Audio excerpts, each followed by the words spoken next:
spell your last name for me just so I know I have it right? Yeah, W-A-L-T. Perfect. I guess first, just kind of talk to me why we're here today. What is the message you guys are trying to get out?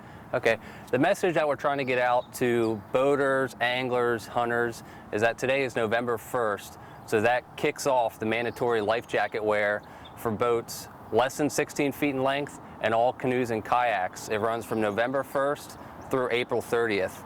And this regulation came into effect several years ago due to a disproportionate number of fatalities during the cold weather months. So that's why this regulation was enacted.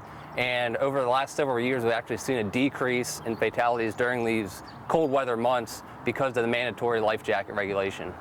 Now, why do you guys think there is an increase in fatalities during this time? Do you have an idea why? Yeah, well, to go ahead and pre-position whenever we are going for this regulation, we just look back at stats and data, and you can see and go on our website and see all the different data that's available. But what happens is there's not a whole lot of boating traffic out on the waters during the cold weather months. However, whenever there was a boating accident, it was a higher percentage that it was going to end up as a fatality, and that's just due to the cold water. So realistically, what we're looking at is any water temperature less than 70 degrees Fahrenheit is considered cold water, and you can have what they call cold water immersion or cold water shock. It's that involuntary gasp of air that if you fall into the water, you're not wearing a life jacket, your head goes underneath the surface, you actually suck in and bring in water into your lungs. So that's what the life jacket is meant to do, is to save your life. Just how important are life jackets? What kind of a difference can they really make? Yeah, about 80% of Pennsylvania's boating fatalities could be prevented had the individual been wearing a life jacket. So very important piece of safety equipment. We have a lot of different types, styles, designs, manufacturers. So for any type of recreational event that you're going to go out on the water for during this time of year, there's a manufacturer out there that makes one specific for that activity, whether it be hunting. They make float coats, camouflage pattern life jackets to people that are going out doing some cold weather fishing. They have inflatable life jackets, inherently buoyant life jackets. One of the key points that we want to say with the inflatable life jackets, they actually use a little CO2 cartridge, and we can show you a little bit later, is that when the air temperature is below 32 degrees, that CO2 doesn't work as well to blow up that life jacket. So you have to really look on the label, Coast Guard certification label on the life jacket, and it's going to tell you to what temperature that's going to be effective. So a lot of them are not effective under 40 degrees or 32 degrees. So that's something that you want to look at when you're going out and purchasing something for yourself. And not that comfort is a reason not to wear a life jacket, but I think a lot of people over the years, when I was a kid, those orange ones were what you had. That's what everyone remembers. And how much have they changed over the years as far as, I'm sure they're not as uncomfortable maybe as they were, 30 years ago. Yeah, they make float coats that just feel like you're putting on a ski jacket. So super comfortable, lightweight, different materials are being used, so they're not very bulky on you or cumbersome. So a lot of styles came about in probably the last 10 years. So, go to any big box sporting goods store and you're going to see an array of different types, styles of life jackets that are going to fit whoever the person's needs are if they want to go out and recreate in the cold weather. And what are the penalties someone could face if they choose not to, if they're not following this? Yeah, so one of the things is that we will have enforcement officers out on the water checking boating safety equipment, and the life jacket during this time of year is again mandatory for boats less than 16 feet in length and all canoes and kayaks, and that's if you're adrift or if you're anchored. So anytime you're out on a boat in one of those smaller craft, you need to have it. Okay. Is it just fines people would face though if they are caught without it? Yeah, so it could be a summary offense if they don't have it, so it would just be a ticket. At the same time, if somebody didn't have a life jacket for themselves in the summertime, it's going to be the same type of summary offense if they don't have it during the winter time, during the mandatory wear. Is there anything I didn't ask you think is important to add? You mentioned youth, just to say that about how this is mandatory, but it sort of applies to adults, meaning the kids all year round. Okay, gotcha. All right, so as far as the mandatory life jacket regulation, it's for anybody on a boat. So that's adult youth, children. So keep that in mind, because there are other regulations during the summertime months that require children 12 years of age and younger to wear life jackets on certain specific size boats. But this mandatory life jacket regulation is for all people going out on a boat. Okay. I think that's all I have, unless you can think of something else I should be talking about. Last thing is just I would say something about if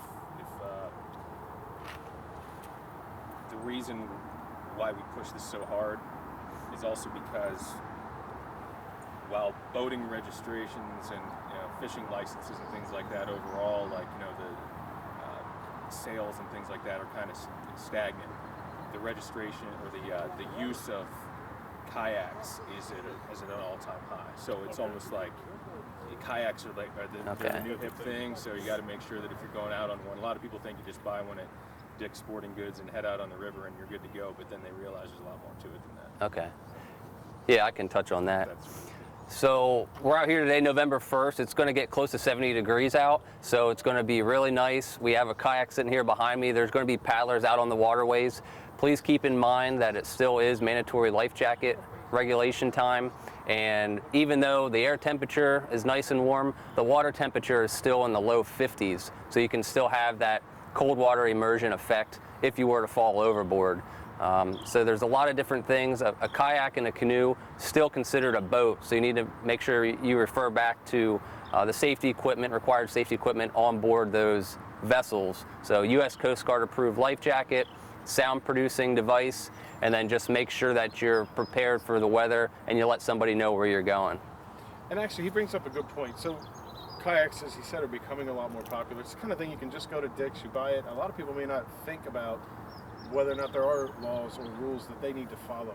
What should people do before going and buying a kayak? Where should they go to get information on what is going to be expected of them, what they need to know, and that type of information? Yeah, so you can find a lot of that information, regulatory information, on the Fish and Boat Commission's website. We also have a Pennsylvania boating handbook that are actually outline all those regulations, and a lot of the big box stores will ship those boating handbooks to them, so they should have those available for you at the time of purchase. It's also good to go to some local shops, some outfitters, some people that specialize in paddle sports, because they're going to be very knowledgeable. They're going to guide you in the right way as well. The fall is a great time to be on the river. Less traffic, fish are biting, great scenery, temperatures are good. Here it is on a Thursday morning. Got 4 or 5 guys fishing right here at the mouth. Out taking advantage of the weather.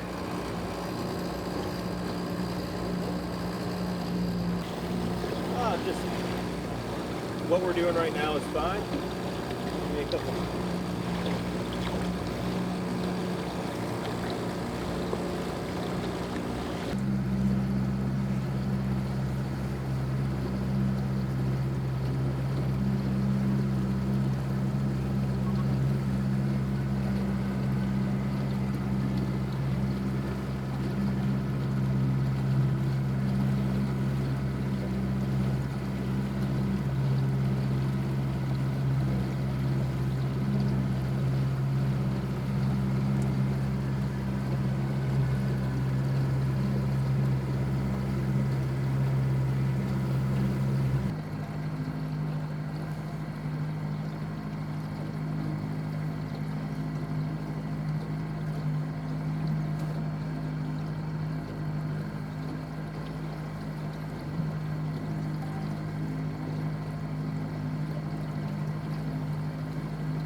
Ask me a quick question about